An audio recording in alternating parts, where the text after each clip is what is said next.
నమస్తే welcome to SR6 news. బీసీల హక్కు 42% రిజర్వేషన్లు సాధించే వరకు రాజీలేని పోరాటం చేస్తామని బీసీజేఏసీ ఉమ్మడి వరంగల్ జిల్లా చైర్మన్ వడ్లకొండ వేణుగోపాల్ గౌడ్ అన్నారు।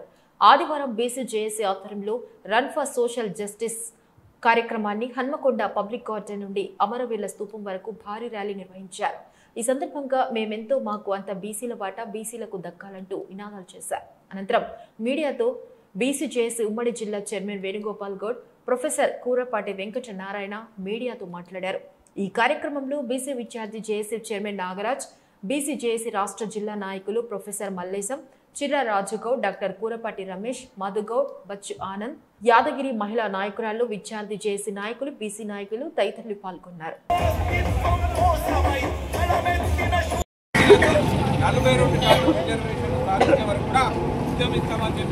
దశల వారీగా ఉద్యమిస్తున్న తరుణంలో ఈరోజు హన్మకొండ పబ్లిక్ గార్డెన్ నుండి మరి అమరవీరుల స్తూపం వరకు ఈరోజు బీసీజేఏసీ నాయకులు, బీసీ సంఘాలు, విద్యావంతులు, మహిళలు, విద్యార్థులు పెద్ద సంఖ్యలో ఈరోజు రన్ ఫర్ సోషల్ జస్టిస్ ద్వారా ఇక్కడికి రావడం జరిగింది। ఈరోజు మేము డిమాండ్ చేస్తున్నాం, ఖచ్చితంగా జనాభాలో 60% ఉన్న బీసీలకు న్యాయమైన డిమాండ్ మేము అడుగుతున్నాం। కాబట్టి ఈ కాంగ్రెస్ ప్రభుత్వం, బీజేపీ ప్రభుత్వం ఖచ్చితంగా సమాలోచన చేసి మరి రిజర్వేషన్లు ఇవ్వాలి। లేని పక్షంలో ఢిల్లీ కేంద్రంగా, పార్లమెంట్ కేంద్రంగా ఈ శీతాకాలం సమావేశం డిసెంబర్లో జనాభాలో సగభాగం పైన ఉన్న ఈ బీసీలకు విద్యా, ఉద్యోగ, రాజకీయ రంగాల్లో 42% రిజర్వేషన్ల సాధన కోసం ఉద్యమాలు చేస్తున్న బీసీ సంఘాలకు అండగా అన్ని రాజకీయ పార్టీలు ఉండాలని చెప్పి మేము డిమాండ్ చేస్తున్నాం। ఈరోజు మరి అసెంబ్లీలో 42% రిజర్వేషన్ల కోసం చట్టం తీర్మానం చేసి కేంద్ర ప్రభుత్వానికి పార్లమెంటుకు బిల్లు పెడితే ఇప్పటివరకు కూడా కేంద్ర ప్రభుత్వం ఆ బిల్లు మీద ఇంతవరకు కూడా స్పందించట్లేదు। మరి ఈరోజు అన్ని పార్టీల ఎంపీలు కూడా పార్లమెంట్లో ఖచ్చితంగా మా వాటా మాకు ఇవ్వాలి, బీసీల న్యాయపరమైన డిమాండ్ చేస్తున్నాం। మేము జనాభాలో 60% ఉన్నాం, మా కనీసం 42% రిజర్వేషన్లు అని చెప్పి డిమాండ్ చేస్తాం। ఈరోజు మరి ఎస్సీ సోదరులకు వారి జనాభా ప్రకారం వాళ్ళకి రిజర్వేషన్లు, ఎస్టీ సోదరులకు వాళ్ళ జనాభా ప్రకారం వాళ్ళకి రిజర్వేషన్లు, చివరిగా ఓసీలకు కూడా వాళ్ళు 8%, 9% ఉంటే 10% ఈడబ్ల్యూసీ రిజర్వేషన్ పొందుతున్నారు। అంటే ఎవరి జనాభా ప్రకారం వాళ్ళు రిజర్వేషన్ పొందుతున్న తరంలో మరి బీసీలు 60% ఉంటున్న బీసీలకు కేవలం విద్యా, ఉద్యోగ రంగంలో 25-27% రిజర్వేషన్లు, స్థానిక సంస్థల్లో 19-20% రిజర్వేషన్ మాత్రమే పొందుతూ చాలా తీవ్రంగా అన్యాయం గురయ్యేది మాత్రం బీసీలు। కాబట్టి మేము న్యాయమైన డిమాండ్ చేస్తున్నాం, మేమెంతో మాకంతా వాటా అయ్యాలని చెప్పి మీ బీసీ సంఘాలకి అడుగుతున్నాం। కాబట్టి మాకు 42% రిజర్వేషన్లైనా కనీసం విద్యా, ఉద్యోగ, స్థానిక సంస్థలు ఇచ్చి మాకు ఖచ్చితంగా మేము అడుగుతున్న డిమాండ్కి ఈ కేంద్ర ప్రభుత్వం స్పందించాలని చెప్పి మేము ఉద్యమాలు చేస్తున్నాం। ఈరోజు రన్ ఫర్ సోషల్ జస్టిస్ పేరు మీద ఈరోజు అన్ని జిల్లా కేంద్రాల్లో దాదాపు 1000 మంది బీసీ ప్రజలతోటి ఈరోజు run for justice public garden నుండి అమరవీరుల మేము చేపడుతున్నాం। ఖచ్చితంగా రాబోయే రోజుల్లో దశల వారీగా ఉద్యమాలు చేస్తున్నాం।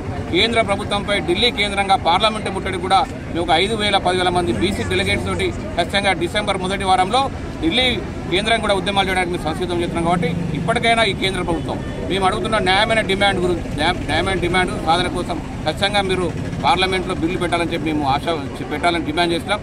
లేని పక్షంలో రాష్ట్రంలో ఉన్న బీసీలు 2,50,00,000 మంది ఉన్న బీసీలు ఖచ్చితంగా ఉద్యమిస్తారు। తెలంగాణ తరలో తెలంగాణ ఎలాగైతే సాధించుకున్నారో బీసీలు కూడా ఉద్యమం చేసి బీసీల న్యాయమైన డిమాండ్ 42% రిజర్వేషన్ సాధన కోసం ఖచ్చితంగా మీ గ్రామాన్న బీసీలందరూ చైతన్యం చేస్తాం। ఈరోజు బీసీలకు 42% విద్యా, ఉద్యోగ, అదేవిధంగా స్థానిక సంస్థలలో రిజర్వేషన్ 42% ఇస్తారని చెప్పి ప్రామిస్ చేసిన విధంగా చట్టం పెట్టి దానికి ఒక బిల్లు పాస్ చేసినప్పటికీ కూడా కేంద్రం, అదేవిధంగా రాష్ట్ర గవర్నర్ కూడా దాన్ని అడ్డుకోవడం జరుగుతూ ఉన్నది। ఇది బీసీలందరూ కూడా గత 5-6 నెలల నుంచి చేస్తున్నటువంటి ఉద్యమం రాబోయే రోజుల్లో అన్ని రాజకీయ పార్టీలు కూడా మెడకు ఉచ్చు అవుతుందని కూడా ప్రజలు ఈ 3 పార్టీల మధ్యన జరుగుతున్నటువంటి 3 స్తంభాల ఆటను గమనిస్తూ ఉన్నారు। ఇది తమాషాగా చూస్తున్నారు। మేము ఇంత మోసపడతా అంటే ఈసారి నేను అడిగేది ఏంటంటే ముఖ్యమంత్రి గారు అఖిలపక్ష మీటింగ్ 17 మంది ఎంపీలతో పాటు రాష్ట్ర క్యాబినెట్, అదేవిధంగా అన్ని రాష్ట్ర రాజకీయ పార్టీల ప్రెసిడెంట్స్తో సహా ప్రధానమంత్రిని, అదేవిధంగా హోమ్ మినిస్టర్ని కలిసి ఈ తెలంగాణ 2.5 కోట్ల ప్రజల బీసీ ప్రజల యొక్క ఆకాంక్షను తెలియజేయాలి। ఒత్తిడి చేయాలి. అదేవిధంగా కామారెడ్డి డిక్లరేషన్లో ఉన్నటువంటి అనేక అంశాలను కూడా కాంగ్రెస్ ప్రభుత్వం వెంటనే అమలు చేయడం ప్రారంభించినట్టయితే ఈ కాంగ్రెస్ పార్టీకి ఉండేటువంటి చిత్తశుద్ధిని ప్రజలు అర్థం చేసుకుంటారు.